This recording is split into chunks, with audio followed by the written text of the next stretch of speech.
dito. Upo na tayo sa epekto niyang gera na yan.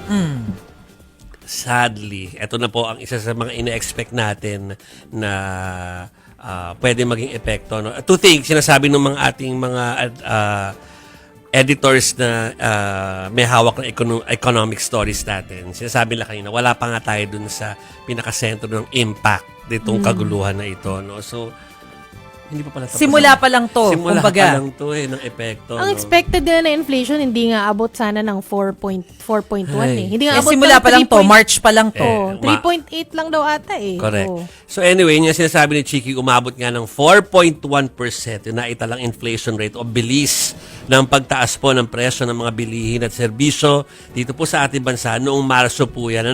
Magsisimula pa lang yung kaguluhan noong time na yon. Ito na ang pinakamataas ng bansa since July 2024 ayon sa data ng Philippine Statistics Authority o ng PSA.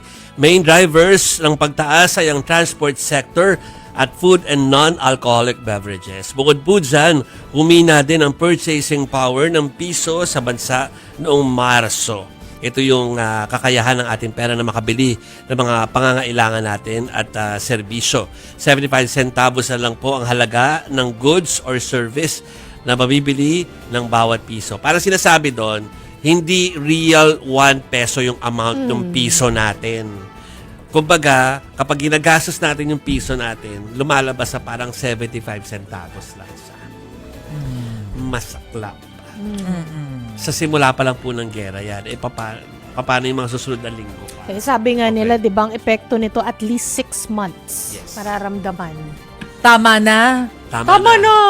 At saka, sabi ko nga kanina, na-stress ako doon sa mga sinasabi ng mga former energy officials na baka hindi bumalik sa dati yung presyo ng Real talk ba yan? Gusto mo ba itanong ko sa mga viewers Diba? natin yan? Ayan, sige, mas Itatanong maigi. natin, kayo ba ay naniniwala na kapag ka medyo bumaba na yung tensyon at yung presyo na lang isa ay bumaba na sa pangkalahatan, bababa rin ng todo yung mga presyo ng mga binibili nating ngayon? Petrolyo. Fuel. Naniniwala ba kayo o nadala na kayo dati? Yun na nga eh. Ako naniniwala ako na dapat ipaliwanag sa atin kung paano na ako compute yung presyo ng petrolyo. Kasi para makita rin natin kung ano pa talaga yung totoong presyo. Kasi parang we're so blind kung ano talaga yung totoong numero. Yung oil companies lang, no? Tsaka Diba? gobyerno may alam. Oo.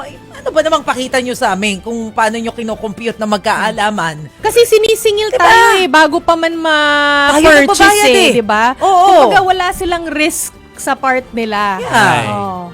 Okay, Yung oil anyway. companies.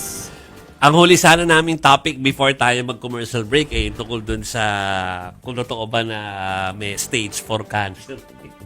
Si BBM. Si BBM. Pero wala na tayong oras. Kailangan namin mag-pause for a short break dahil kailangan before 9 o'clock mag-pause kami.